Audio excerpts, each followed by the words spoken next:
going to I switch it off if it frustrates everyone. So we are Parshas Vayechi. Good evening, everyone. Thank you for joining.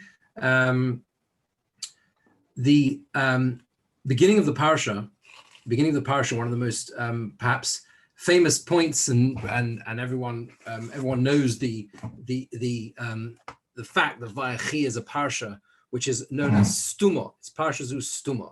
And what does it mean, stuma? It means it's the only parsha in the Torah which begins without a break between the previous parsha. So when it says Vayechi Yaakov be'eretz Mitzrayim, what it is effectively is the continuation of the pasuk beforehand. Rashi here says Loma Parsha zu stuma. Says Rashi, Loma Parsha zu stuma. Why is this parsha stuma? Why is it sealed? Why is it directly continuing from the previous pasuk, and it has no and there's no break before it? Says Rashi, but once Yaakov Avinu was nifta, so the eyes and the hearts of the Bnei Yisrael were effectively closed from the tzara, the pain of the shibud, of the slavery of Mitzrayim. This is the beginning of the story of the exile, of the Egyptian exile. Says Rashi then, Dova Acher, another explanation, he wanted to reveal the end. He wanted to reveal what would be at the end of days. And it was hidden from him. And that's a quote from Bereshis Rabbah. So in other words, Yaakov had a desire, had an intention to reveal what would happen at the end, the final geula, the final redemption, and that was hidden from him. Now this is mentioned twice in the parsha. Pasuk Mem Tes, Parak Mem Tes, Pasuk Tes Vov, when he says, he gathers his sons together and he says, I will tell you what will be ba'achris hayomim. And there as well, we told a similar thing, the idea that what he intended to do wasn't allowed to him. And the Kliyokah here points out that there is a difference between Vayechi Yaakov, in this week's parsha, Yaakov lived when it counts the years of his life, and a pasuk in Vayigash, Vatechi Ruach Yaakov Aviyam, where it says that Yaakov's life was enlivened, the spirit of Yaakov came to life. Why is it that there we have the word Ruach mentioned, the spirit, whereas here it's simply Vayechi without the word Ruach? The difference is that there's obviously a concealment in terms of Yaakov's ability to connect with Nevuah, with Ruach HaKodesh, however we understand it, so that the Ruach is missing. You have there that Techi Ruach Yaakov Aviyam when he sees that Yosef is still alive, so his spirit is returned to him, so to speak. Whereas here, it's simply Vayechi, Yaakov. It's simply Vayechi Yaakov. But the big question is why? What is it? Why is it that that Yaakov here is prevented from that connection, from having that connection? Why is it that he's prevented from revealing the end in some way, a hint to what the end of the will be at the end of days? What is it about this particular point that needs to be hidden from Yaakov? How are we to understand this? And I think that there is an idea, seemingly innocuous almost idea in the Kliyokah here, which I think contains an incredibly powerful message. And it is to do with the essence of what hope is, hoping for the future in the context of Yeshua, in the context of the Geula, of redemption. And we can call life the paradox of hope. So this is what the Kliyokah says. It's right in the middle of a very, very long piece. He goes through the different aspects of Rashi, of the Medrash, to understand what is going on here, with Vatechi, Vayechi, Yaakov, everything else. And he says here, if you're following inside, it's really the beginning of the paragraph, beginning with the word v'chein. What he says in the previous part, just before that, is he says that that the idea of Yaakov wanting to reveal the end and that being hidden from him is connected to the fact that it says Yaakov lived in Mitzrayim for 17 years. Vayechi Yaakov eretz Mitzrayim shva esrei shana. The idea being, we know that he was that we can work that out from the previous parsha. We know how long he lived. You can work that out by calculating how long he lived for. And also those words are not used with Avram and Yitzchak either. So the idea is that this was a period of time, as we mentioned, where the Shekhinah itself, if you like, departed from him. And he brings the Pirush of the Akedah in the next paragraph. And the Akedah brings a medrash in Yalkut Shimoni that Hashem criticized Yaakov, so to speak, when he wanted to reveal the gates, when he wanted to reveal the end, when he wanted to reveal that essence of what would be with the future generations, when he wanted to reveal that to his children, the Shekhinah itself stopped him, prevented him, and criticized him and said that he wasn't chos al kavodi. You didn't have pity, says Hashem, on my honor, on my kavod.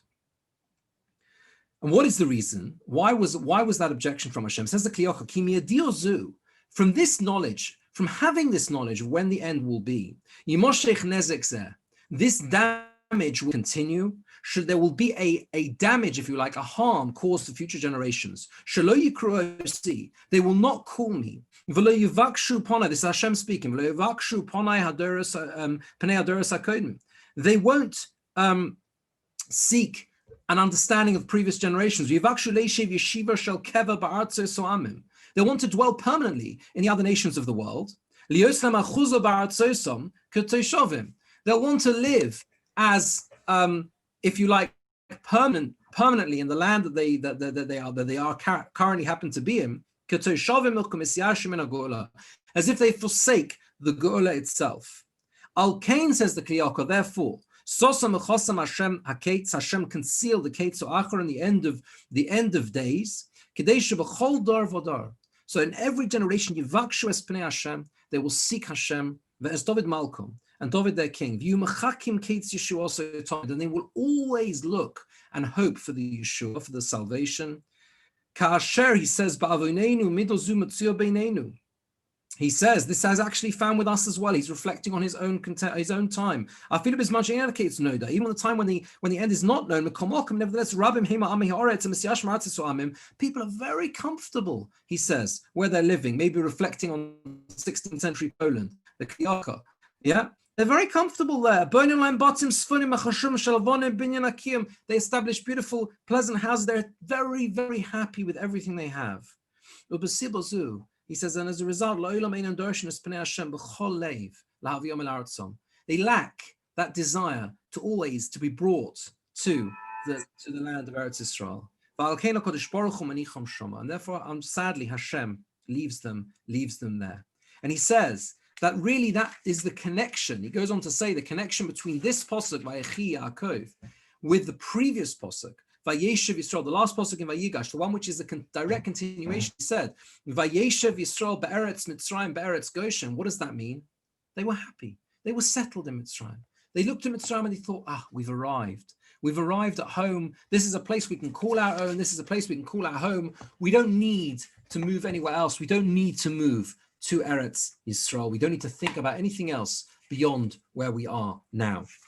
And that, says the Kliyakar, was why the end had to be hidden from Yaakov Avinu.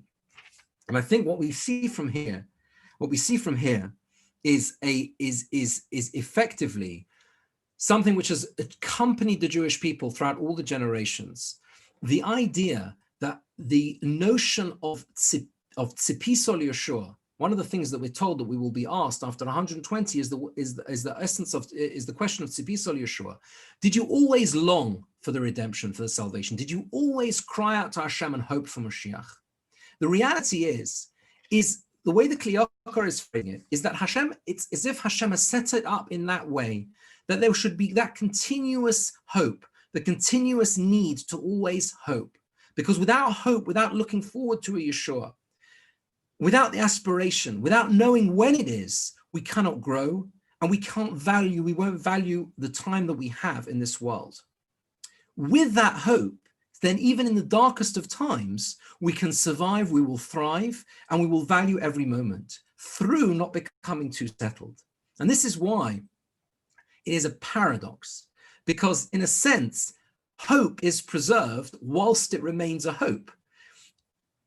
Logically, we would say, why not know the Kates? Why not know it to be 100 years, 200 years? Who wouldn't want to know when the end of all the Toras is? But if you take away the Tzipisol Yeshua, if you take away the hoping for salvation for the Yeshua, then you remove the ability to grow and to thrive, and you risk everyone becoming very, very settled where they are, because it's not going to make a difference. It could be in 100 years' time, in 200 years' time, it's not going to make a difference. It's only when we believe, genuinely believe, that it is every day that we can really grow. That is the paradox of hope. It has to be preserved as hope, if you like. It's not that we don't believe. Of course, we know it will happen one day. We know it will happen. We believe it can happen any moment. That's the paradox, to the hope to always be there, that it can happen every moment. We know that really is reflected in two other places, at least in this parsha. I mentioned in the past, the only time, this idea from Moshe Shapiro, that this is the only time from the end of, I believe from the end of Vayechi, really until the end of Sefer Bereshis, from the end of Parshas Vayechi, when Yosef goes into prison, the only time the name Hashem, Shem Yud Kei Vav Kei, is mentioned is in the words, L'shuoscha kivisi Hashem, in the bracha of dawn. I hope for your salvation, Hashem. The normal way we understand that is that it is a reflection on the life of Shimshon, so that Shimshon is the one who grabs hold of the pillars and he says those words, and effectively it's how he cries out to Hashem, and he says, I hope for your salvation, Hashem. The Targum there, though, says, it's both in Targum Yonah ibn Azil and the Targum Yerushalmi, both say that what Yaakov Avinu's reflection was, that I only hope for your salvation, Hashem. I know that ultimately I cannot hope for any other salvation. The genuinely sure, that only Yeshua that I can really hope for is yours alone. That focus on hope. And then we have towards the end of the parsha, Perek Mem Tes Pasuk Chof Tes Telamed Gimel. After Yaakov has given the brachas, I think we find this idea reflected again. Yaakov Avinu gives the brachas to all his children. He foretells, if you like, or predicts and gives them this nevuah of what will be and the characters and characteristics they will have. And then he says, and he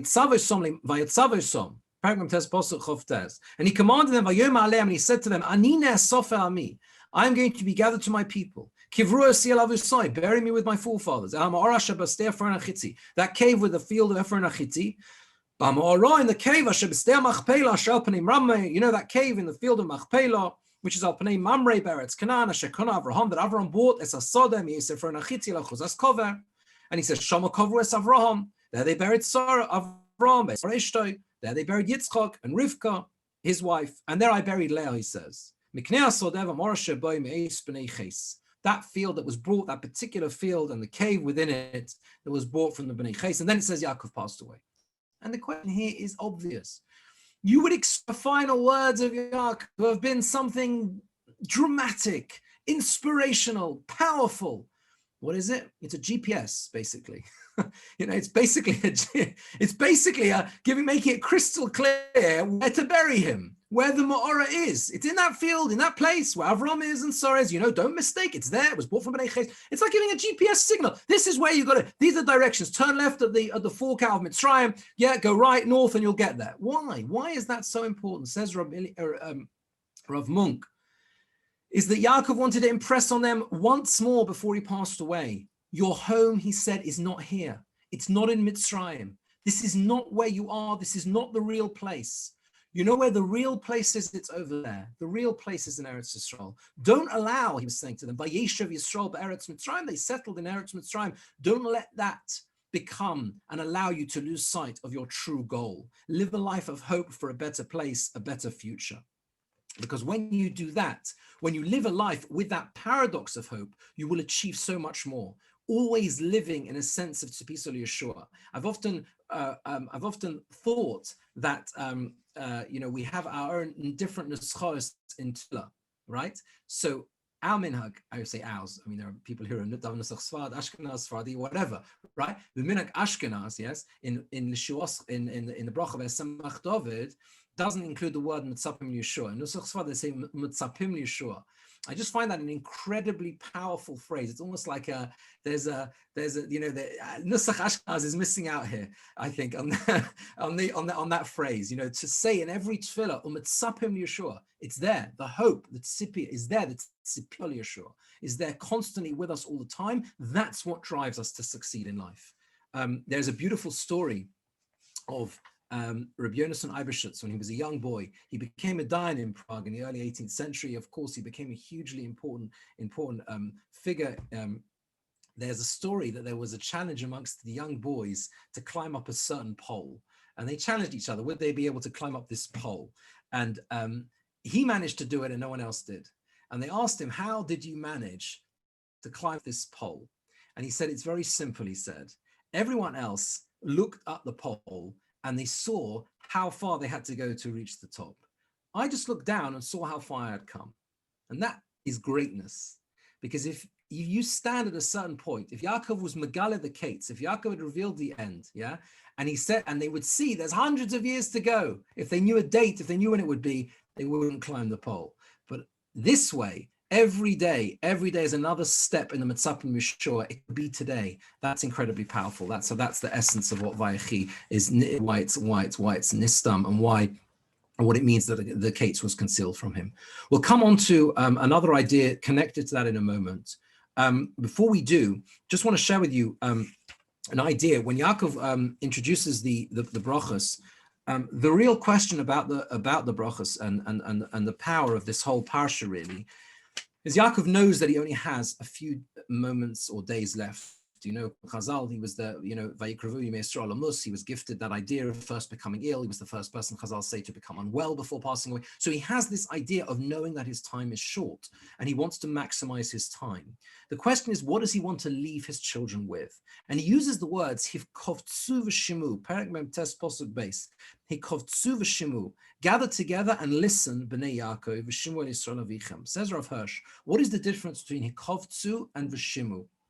Verse says that hikovtsu is like the word kibbutz. It means to gather together. In these two words, he says, is really the essence of the mission that he wanted his children to have. Number one, hikovtsu, gather together, be united. Remember, he was saying to them that you are tiny. You will always be tiny in relative to the rest of the world's population, but your strength lies in unity. Wherever you are, if you identify with Klal Yisrael, if you are kivkovtsu, if you gather together, then you will always be strong. You'll always be with each other.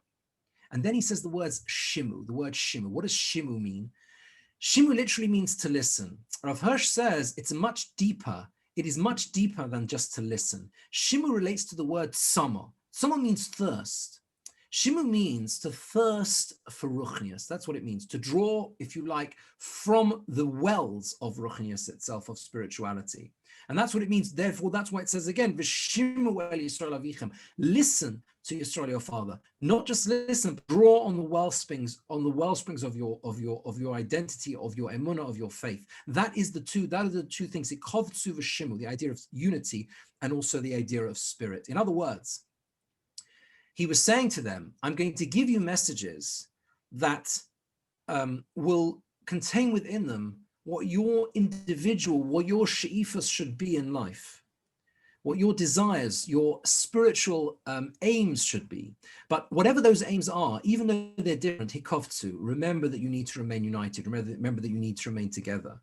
And then at the end of the brachos, it says, there's a very brief seforno, which is again just if you like, powerful in its simplicity.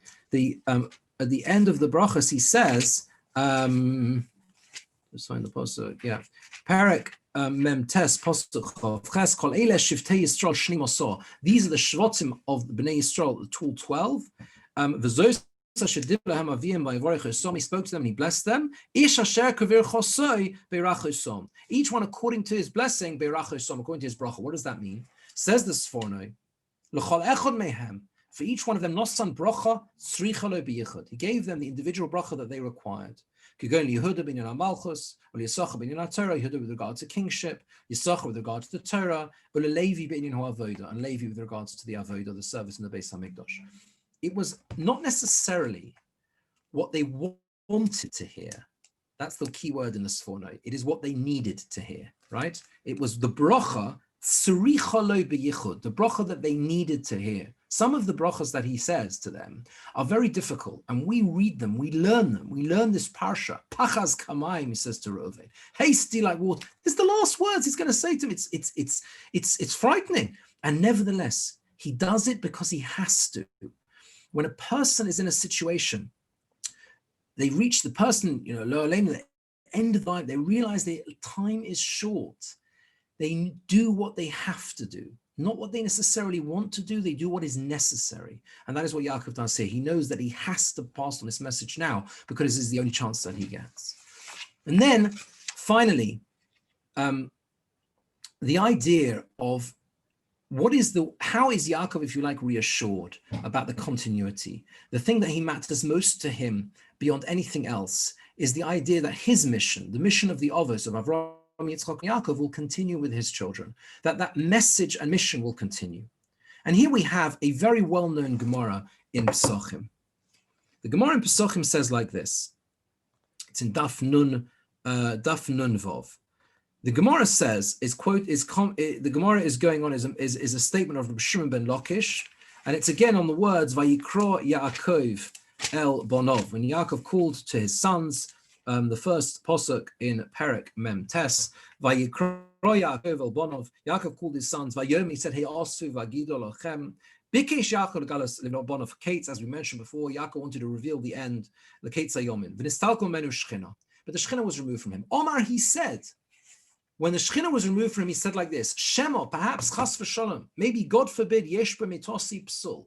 Maybe there's some defect amongst my children. Maybe that's why the divine presence has left me. Kavrom, Shiotam Yishmael, like Avram, who had Yishmael. Va'avi Yitzchak, my father Yitzchak, Shiotam Emenu Esau, he had Esau. Omruloi Bonov.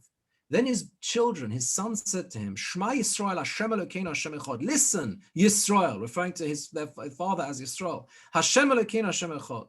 Omru, they said, says the Gemara, Keshem she'ein belibcha elo echad.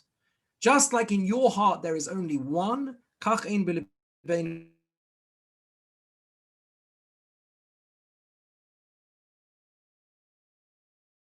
elo echad. Certainly one for it.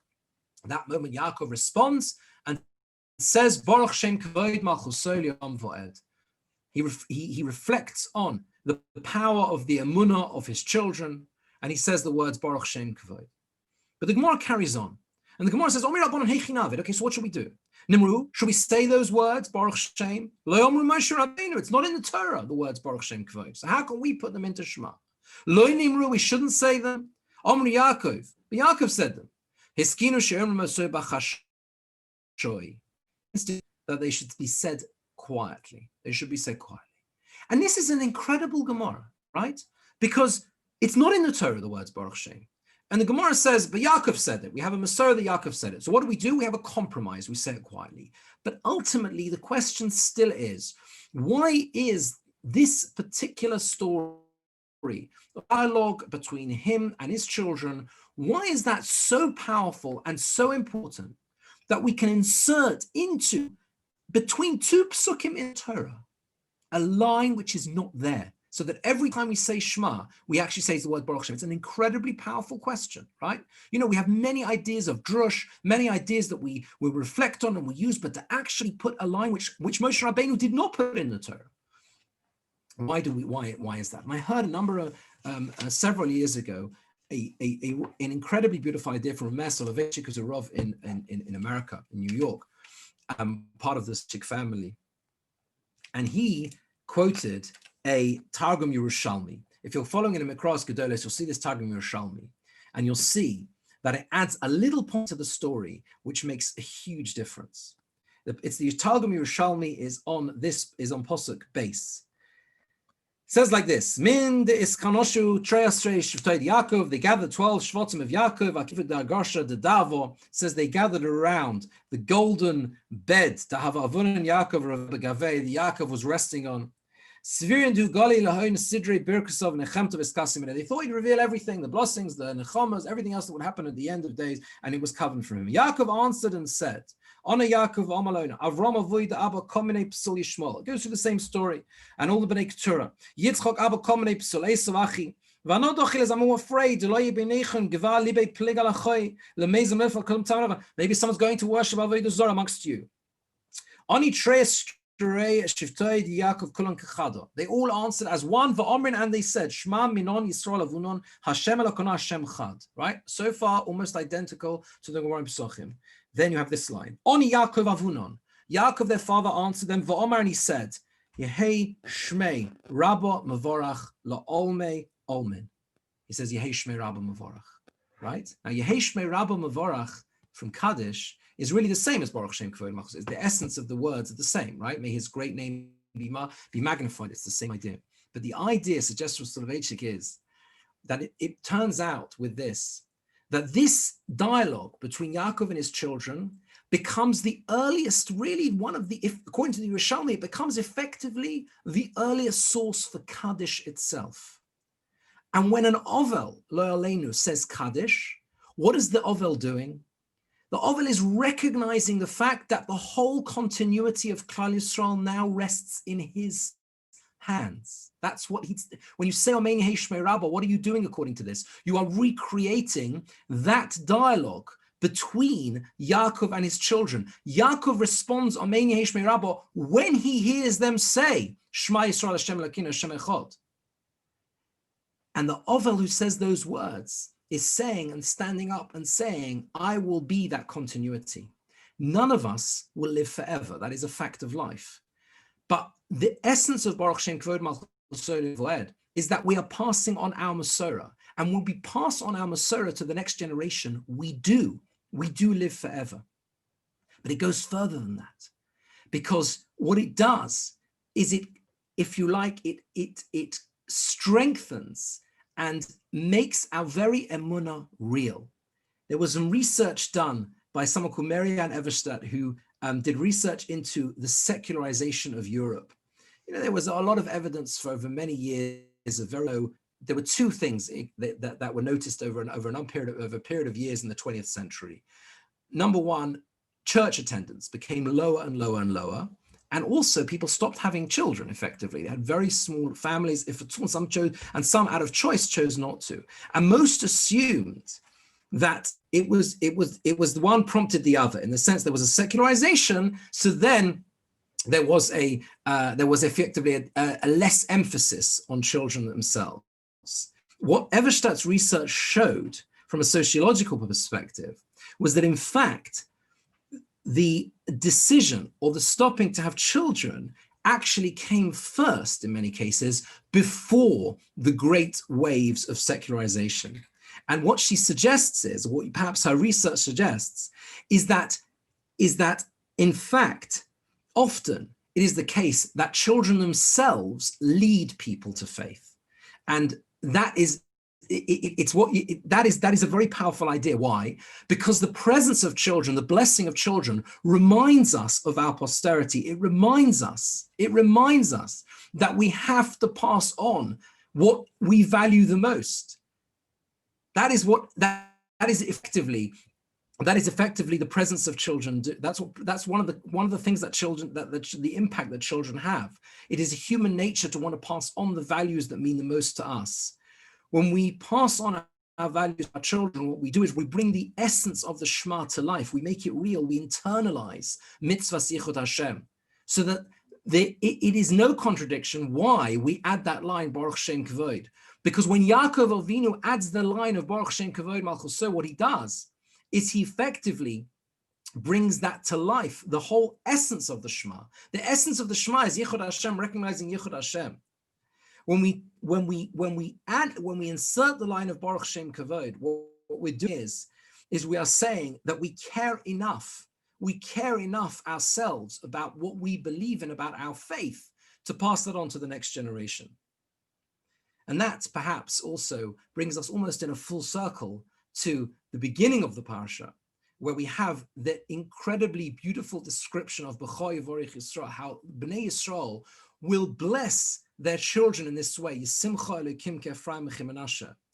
because ultimately, Yaakov's primary message and what he cares most of all about is that what he believes in, the Yichud Hashem that he believes in, will be determined and will be carried on and passed on to the next generation. And when he sees even his grandchildren holding by that message, that teaches him that he has achieved a measure of success, that gives him faith in the continuity of his message into future generations. And that is, I think, the essence, really, if you bring together those two parts of the Parsha, is really the essence of so much of what this incredible Parsha is coming to teach us. I wish you all a good evening and a good Shabbos. and hope to see you all soon.